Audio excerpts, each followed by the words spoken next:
Hey guys, welcome back to today's video. Today is Saturday, March 7th, 2020, and today we're going to be discussing my predictions for the upcoming Super Tuesday on March 10th. The elections, primaries that are coming up on March 10th are from the states of Michigan, Washington, Missouri, Idaho, North Dakota, and Democrats Abroad, which opened, I believe, last Super Tuesday, and is now closing on the 10th. So essentially, I'm just going to be running through each of these states and my personal predictions as to who will win each individual state. As of right now, 538 does not give Senator Sanders a large amount in terms of a chance to win the nomination. Right now, he has a 2% chance according to 538, while Joe Biden has an 89% chance. Obviously, the odds are way more in favor of Joe Biden, and that is only for winning more than half of pledged delegates. In terms of a plurality, Biden has a 95% chance of winning that, and Bernie Sanders has a 5% chance. So we've actually seen a candidate with a very substantial lead, larger in percentage of, chances than we have ever seen in this entire election cycle. I mean, the most was Sanders being up around, nearing 50% chance, and then it was the no one factor, which was up nearing 68%. But now it looks like Joe Biden is definitely going to take a huge lead right now. And it also reflects nationwide. Before I get into these predictions, if you take a look at the 2020 Democrat nomination, well, taking a look at the recent polls, Biden has been polling now in double digits and on average plus 10%, 9.5%. And if you take a look, you can see just how drastically Biden's numbers shot up after the drop of Warren, Klobuchar, Buttigieg, and Bloomberg. I mean, practically day and night. And Sanders didn't gain that many. I mean, Warren is still factored in, and so is Bloomberg in this poll. But as soon as you take them out, I mean, even though Warren wasn't in this race, Sanders, sure, he improved by 6% compared to the most recent one, but then Biden also gained 9%. So looks like they might actually be splitting off equally or a little bit more in favor of Biden than they are for Sanders, which is really interesting. I mean, Elizabeth Warren has yet to endorse someone as well, so we have to keep that in mind. So let's go ahead and take a look at these. I never saw this before. No longer actively. Okay, so let's just take a look at each individual state and go through who I believe will win here. So Michigan, I do think that Joe Biden will end up the victor in the state of Michigan, though there was a lot of discussion about Sanders winning in terms of white working class voters. Unfortunately for him, the top Democratic names in Michigan have endorsed Joe Biden. That includes the most recently elected 2018 Democratic governor, Gretchen Whitmer, who ousted a Republican incumbent. And taking a look at her endorsement, along with plenty others, not just from the state of Michigan, Amy Klobuchar is campaigning with Biden in Michigan. She definitely has a huge regional advantage there.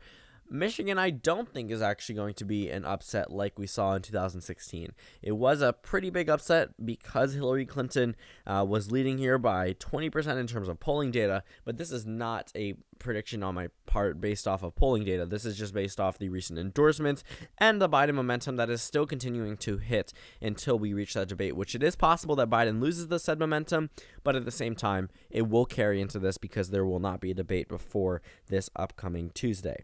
But if you take a look at the chances at winning each election, Biden is expected to win 51% of the vote, only actually 10 delegates more than Bernie Sanders. So obviously, keep that in mind. Washington, I actually do think that Bernie Sanders will carry the state of Washington.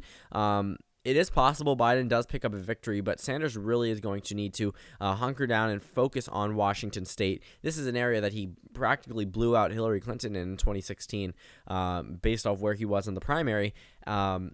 And how, not as much name recognition as he did leading into the end of the primary season. But I mean, Washington State, this should be dominating area for Bernie Sanders. If you take a look at right before we hit South Carolina, Sanders had a pretty good shot at winning the state of Washington. I mean, it was almost absolute, nearing 90% that he was going to win in the state of Washington.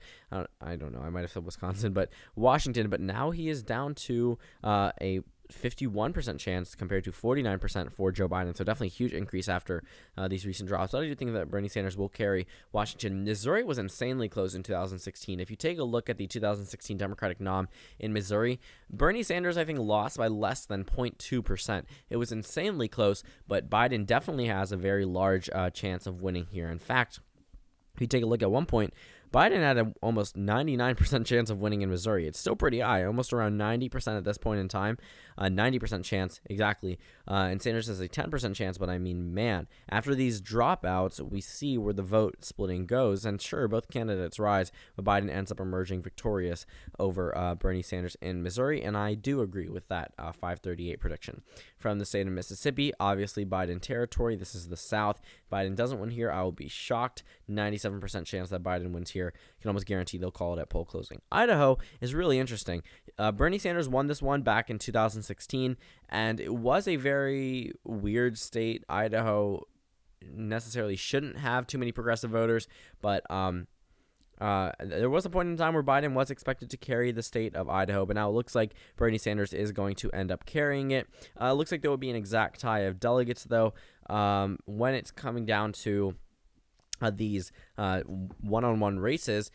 You have to realize that both candidates are going to get over 15%, and if they're anywhere near tying, then they're going to get the same amount of delegates, even if one does have the upper edge on the other. 51 to 49% is not going to change that many delegates. Most of the time, that'll be the exact same amount. So Idaho, I agree, Bernie Sanders will narrowly carry the state of Idaho, but it is a possibility Biden fills in that state in terms of color, but I'm going to agree with that Sanders characterization. North Dakota is interesting. I believe this one did go to Hillary Clinton. Oh, no, that was South Dakota. But North Dakota, Biden, wasn't supposed to be winning here. Obviously, Super Tuesday changed all of that. It says that Biden has the best chance of winning in North Dakota. We could be wrong. There's not that many delegates, to be honest. There's a total of 14 delegates. It's not even that serious for any of these candidates. It looks like they're going to end up tying anyway.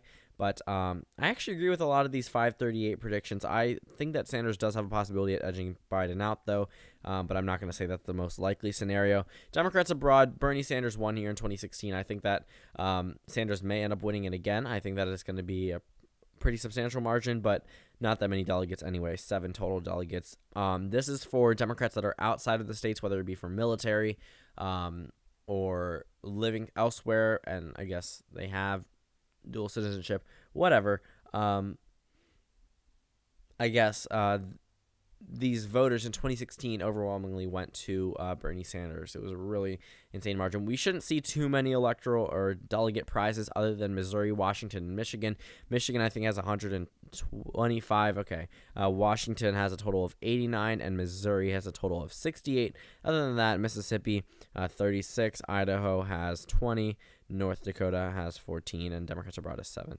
So, 13. So, not that many to really worry about for these candidates, other than Michigan, Washington, and Missouri, which, to be completely honest, aren't the worst news for Joe Biden, because even if Sanders does win in the state of Washington, it looks like they're going to get the same amount of delegates according to the average forecast.